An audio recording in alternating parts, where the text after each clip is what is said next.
Broadway, the manual to self స్వీయ శోధన సాధనం auto pilot mode of establishment ఎలా ఉంటుందో నిన్న తెలుసుకున్నాం. ఒకసారి రివిజన్ చేసుకుందాం. సో ట్రిగ్గరింగ్ ఉంటుంది, triggering event, triggering moment. So ఆ ట్రిగ్గరింగ్ మూమెంట్స్ ఏమిటి, నీ యొక్క రిపీటెడ్ మెంటల్ ప్యాటర్న్ కి ఆ ట్రిగ్గరింగ్ మూమెంట్స్ ఏమిటి అనేది లిస్ట్ అవుట్ చేసుకోవడం చాలా ఇంపార్టెంట్. ఆ మెంటల్ ప్యాటర్న్ రిపీట్ అవుతున్నది, ట్రిగ్గరింగ్ మూమెంట్ రెండు నోట్ చేసుకుంటుండాలి. ఏ ట్రిగ్గర్స్ ఉన్నాయని. ఒకప్పుడు మోర్ దాన్ వన్ ట్రిగ్గరింగ్ ఉంటుంటుంది, ఒకప్పుడు ఒకే ట్రిగ్గరింగ్ తో 2-3 రకాల మెంటల్ ప్యాటర్న్స్ కూడా స్టార్ట్ అవుతుంటాయి ఆటో పైలట్ మోడ్ లో. సో యాక్చువల్ మామూలుగా ట్రిగ్గరింగ్ ఒకటి జరిగిన తర్వాత, ఒక ఈవెంట్, ఒక మూమెంట్ కనుక ఒక ఈవెంట్ ఎక్స్పీరియన్స్ అయిన తర్వాత దానికి నీ బాడీ అండ్ మైండ్ రెస్పాన్స్ చేయడానికి చాలా ఆపర్చునిటీలు ఉంటాయి. రెస్పాన్స్ 1, రెస్పాన్స్ 2, రెస్పాన్స్ ఎన్ రెస్పాన్సెస్ ఉంటాయి. కానీ మెంటల్ గా నువ్వు ఏ రెస్పాన్స్ అయితే నువ్వు రిపీట్ చేస్తూ ఉంటావో అది ఎస్టాబ్లిష్ అవుతుంది. సో ఆ పర్టికులర్ థాట్ వర్డ్ రూపంలో కానీ, యాక్షన్ రూపంలో కానీ, డైరెక్ట్ ఫిజికల్ యాక్షన్ రూపంగా అయ్యే పాసిబిలిటీ పెరుగుతుంది. సో తర్వాత ఫిజికల్ గా యాక్షన్ రిపీట్ చేస్తున్నావు అంటే, మళ్ళీ రిపీట్ చేస్తున్నావు అంటే అక్కడ టెండెన్సీ టు యూజ్ థాట్ అనేది పెరుగుతుంది. దీన్ని మెంటల్ ఇనర్షియా స్టేజ్ అని చెప్పచ్చు. మెంటల్ ఇనర్షియా అంటే మానసిక జడత్వం. అలాగే రెస్పాన్స్, ఆ ట్రిగర్ లో అలాగే response. Next post action brooding with justification. జనరల్గా ఈ స్టేజ్ లో ఇంకా న్యూరల్ పాత్ పర్ఫెక్ట్ గా హ్యాబిట్ రూపంలో ఎస్టాబ్లిష్ అయి ఉండదు, కానీ స్టిల్ ఆ డైరెక్షన్ కి వెళ్ళేది ఏమిటంటే ఆ యాక్షన్ ని గురించి నువ్వు బ్రూడింగ్ ఏం చేస్తున్నావు, నువ్వు చేసింది నువ్వు జస్టిఫై చేసుకుంటున్నావు లేదా, అవును వాడు అన్నాడు, వాడు చేసిన పనికి వాడిని తిట్టడం కరెక్టే అన్నట్టుగా జస్టిఫై చేసుకుంటున్నావా. ఈ జస్టిఫికేషన్ నువ్వు మానసికంగా చేసుకోవచ్చు, సేమ్ టైం నీ ఫ్రెండ్స్ తో కానీ చుట్టాలతో కానీ ఆ ఈవెంట్ గురించి డిస్కషన్ చేస్తున్నప్పుడు కూడా బయటపడుతుంటుంది. ఆ ఈవెంట్ గురించి డిస్కషన్ చేస్తున్నప్పుడు వాళ్ళు నిన్ను సపోర్ట్ చేస్తున్నారా, నువ్వు చేసిన యాక్షన్ ని అపోజ్ చేస్తున్నారా మీద నీ వాళ్ళ రిలేషన్ కూడా ఆధారపడి ఉంటుంది. సో అగైన్ ఇది ఒక రెస్పాన్స్ ట్రిగరింగ్ అన్నమాట అది కూడా. సో రైట్, ఎనీవే దానివల్ల ఇంక్లినేషన్ పెరుగుతుంది, ఆ పాత్ యొక్క ఇంక్లినేషన్ వాల్తాం పెరిగిపోతుంది. అంటే ర్యాపిడ్ గా ఆఫ్టర్ రెస్పాన్స్ చూస్ చేసే అవకాశాలు పెరుగుతాయి అనమాట. నెక్స్ట్ న్యూరల్ సర్క్యూట్ ఎస్టాబ్లిష్ అయిపోతుంది. ఇంక్లినేషన్ దాటిపోయిందంటే న్యూరల్ సర్క్యూట్ ఫుల్ గా ఎస్టాబ్లిష్ అయిపోతుంది. ఈ స్టేజ్ లో దాని హ్యాబిట్ ఫామ్ అయిందని చెప్తుంటాం.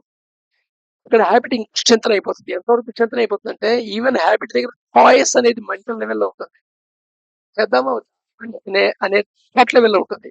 బట్ అది కూడా పోయి కంప్లీట్ స్ట్రెంత్ అయ్యి ఒక రిఫ్లెక్స్ యాక్షన్ కింద మారిపోతుంది later on and again repetition. So ఇలాగా ఆటో పైలట్ మోడ్ లో నీ యొక్క థింకింగ్ ఇన్స్ట్రుమెంట్ వర్కౌట్ చేస్తుంది, తద్వారా నీ బాడీని డైరెక్ట్ చేస్తుంది యాక్షన్స్. సో నువ్వు ఆ మైండ్ థాట్ లెవెల్లో ఎలా దాన్ని హ్యాండిల్ చేస్తున్నావు, ఎంత అవేర్నెస్ లో ఉన్నావు, తర్వాత వర్డ్స్ లో ఎంత అవేర్నెస్ లో ఉన్నావు, తర్వాత యాక్షన్ లో ఎంత అవేర్నెస్ లో ఉన్నావు అనేది. Auto pilot mode of establishment అయిపోయిన తర్వాత నువ్వు యాక్షన్ లెవెల్లో ఫస్ట్ అవేర్ గా ఉంటావు. దానికి జాగ్రత్తగా అవేర్నెస్ పెంచుతుంటే యాక్షన్ లెవెల్ నుండి వర్డ్స్ లెవెల్లో వస్తాయి, వర్డ్స్ లెవెల్ నుండి బ్రూడింగ్ లెవెల్లో తెలుస్తుంది. సో దేర్ ఫోర్ ఈ తర్వాత మెంటల్ గా నువ్వు రిట్రేట్ చేస్తున్నావు అనేది తెలుస్తుంది. అక్కడ నుండి ఎప్పుడైతే నువ్వు దాన్ని అప్లోడ్ చేస్తున్నావో రెస్పాన్సెస్ తెలుస్తుంది. నువ్వు పాసిబుల్ రెస్పాన్సెస్, అసలు నువ్వు ఆటో పైలట్ మోడ్ లో నువ్వు చేసిన రెస్పాన్స్, ఏ ట్రిగర్కి ఏం చేస్తున్నావు, ఇదంతా ఒక డైలీ జర్నల్ కింద రాసుకుంటుండాలి. రాసుకుంటే ఆటోమేటిక్ గా దాని అవేర్నెస్ పెరుగుతుంది. ఇది 1 day practices auto pilot mode నుంచి బయటకు. ఎందుకంటే మెంటల్ ఇనర్షియా అంత స్ట్రాంగ్. అయితే ఇక్కడ మనం ఏమిటాయి అంటే న్యూరో ప్లాస్టిసిటీ వల్ల న్యూ న్యూరల్ పాత్స్ ఫామ్ చేసుకోవచ్చు, అతన్ని ట్రేడ్ ఆఫ్ చేయొచ్చు. So how to break mental patterns అనేది ఇప్పుడు చూద్దాం. ఇది వర్కబుల్ స్టెప్ పరంగా చెప్పుకుంటూ జరిగింది. సో దీంట్లో ఫస్ట్ మనం చాలా పాత్స్ ఉంటాయి, రెస్పాన్సెస్ ఉంటాయి అనుకున్నాం కదా ఒక ట్రిగర్ కి. సో ఆ పాసిబిలిటీలో చాయిస్ ఏంటి, ఈ పాత్ దేని మీద ఆధారపడి ఆ పాత్లు ఏర్పడుతుంటాయి. Belief system, identity and condition, ఈ 3 ఫ్యాక్టర్స్ అన్నమాట. బిలీఫ్ సిస్టము అంటే నీ లోపల ఆల్రెడీ నమ్మకాలతో కూడిన ఒక వ్యవస్థ ఉంటుంది. అలాగే నువ్వు ఐడెంటిటీ అవుతుంటావు, నీ రోల్ బట్టి, సొసైటీలో నీ రోల్ బట్టి, జాబ్ పరంగా నీ రోల్ బట్టి, నీ యొక్క పొజిటివ్నెస్ బట్టి, నీకే నీకే ఆస్తిపాస్తులున్నాయి, ఏమున్నాయి, రిలేటివ్స్ ఎంతమంది ఉన్నారు, ఏంటి, నువ్వు ఎక్కడ కల్చర్‌లో పుట్టావు, ఎలాంటి రిలీజియన్‌లో బతుకుతున్నావు, ఎలాంటి వాతావరణంలో బతుకుతున్నావు, వీటన్నిటి మీద ఆధారపడి రకరకాల ఐడెంటిటీలు ఫార్మ్ అవుతాయి. ఓల్డ్ ఐస్, ఒక్కొక్కటి ఒక ఐ అనమాట. సో, అలా కాకుండా కండిషనింగ్ అవుతాం. ఎందుకంటే, మనం సెల్యులర్ లెవెల్‌లో కంటే డీప్‌గా చూస్తే, అక్కడ కెమికల్ లెవెల్‌లో జరుగుతుంటుంది ఏదైనా సరే. నువ్వు చేసే ప్రతి యాక్షన్‌కి, ప్రతి థాట్‌కి అన్నిటికి కెమికల్ లెవెల్‌లో ఒక బేస్‌మెంట్ ఉంటుంది. ఒక గ్రౌండింగ్ రియాక్షన్ ఉంటుంది. అదంతా కండిషనింగ్ ప్రాసెస్ మీద నడుస్తుంటుంది. కండిషనింగ్ ప్రాసెస్‌లు రకరకాలుగా ఉన్నాయి. ఆ కండిషనల్ ప్రాసెస్‌లు, ఐడెంటిటీలు, బిలీఫ్ సిస్టమ్‌లు వీటన్నిటి మీద ఆధారపడి నీ పాత్ చూజ్ చేసుకోవడం జరుగుతుంది. So, belief system is template of life అని చెప్పొచ్చనమాట. బలంగా బిలీఫ్ సిస్టమ్ అనేది ఒక టాంప్లెట్ లాంటిది. ఒక టాంప్లెట్ మోడల్ తీసుకున్నారనుకోండి, ఆటోమేటిక్‌గా ఆ టైప్ ఆఫ్ లెటర్ రాసేప్పుడు గాని, ఆ టైప్ ఆఫ్ మెసేజ్ ఇచ్చినప్పుడు అదే ప్యాటర్న్‌లో రాసేస్తాం. బిలీఫ్ సిస్టమ్ అలాంటిది. టాంప్లెట్‌లా పనిచేస్తుంది. Depend on results new mental patterns are formed. అయితే రిజల్ట్స్ యొక్క ఇన్‌ఫ్లూయెన్స్ కూడా ఉంటుంది బిలీఫ్ సిస్టమ్ మీద. సో, రిజల్ట్స్ బట్టి కూడా దాంట్లో మెంటల్ ప్యాటర్న్స్ కొత్తవి ఫార్మ్ అవుతుంటాయి. కొత్తవి ఫేడ్ అవుతుంటాయి. మోడిఫై అవుతుంటాయి. నెక్స్ట్‌ది ఏమిటయ్యా path selectional factor identity. With what your self get identified. ఇక్కడ ఇంకోళ్ళు లేబులింగ్ చేయటం వల్ల కూడా నువ్వు దాంతో ఐడెంటిఫై అవుతావు. ఇది కండిషన్డ్ ఐడెంటిఫై అన్నమాట. నువ్వు కండిషన్ చేయబడ్డావు. చిన్నప్పటి నుండి మంచోడు, మంచోడు, మంచోడు, మంచోడు అన్నారు. నువ్వు మంచివాడిలాగానే ప్రవర్తించడానికి ట్రై చేస్తావు. లేదా చిన్నప్పటి నుండి నువ్వు అబద్ధాలు చెప్తావు, అబద్ధాలు చెప్తావు, అబద్ధాలు చెప్తావు అన్నావు.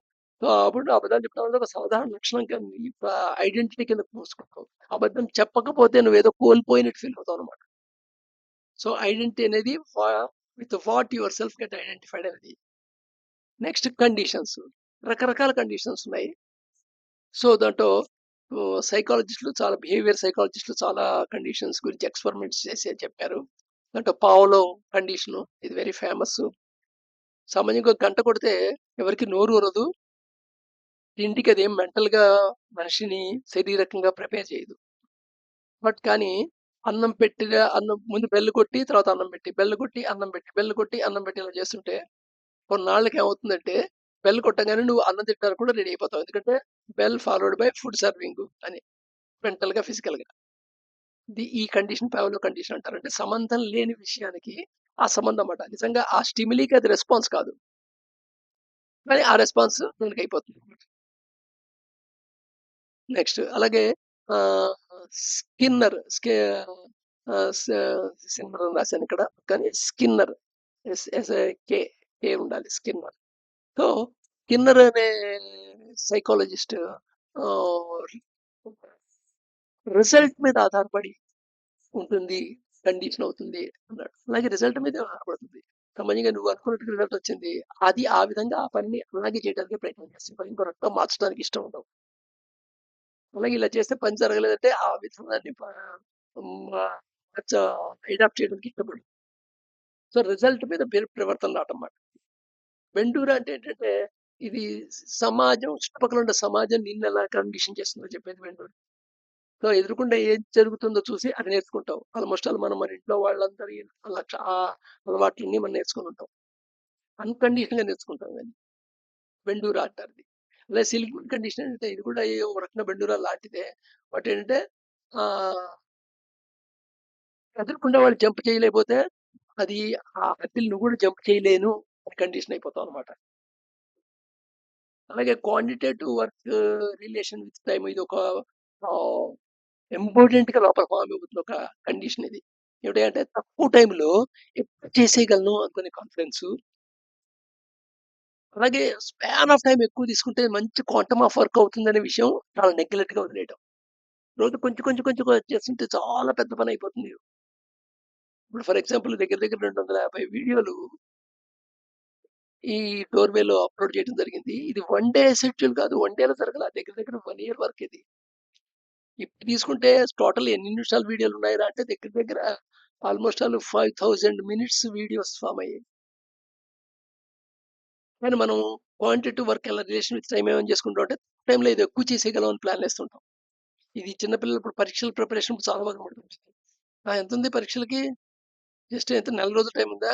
ఏముంది 5 రోజులు సబ్జెక్ట్స్ అప్పుడు ఊరేద్దాం. అయిపోయింది.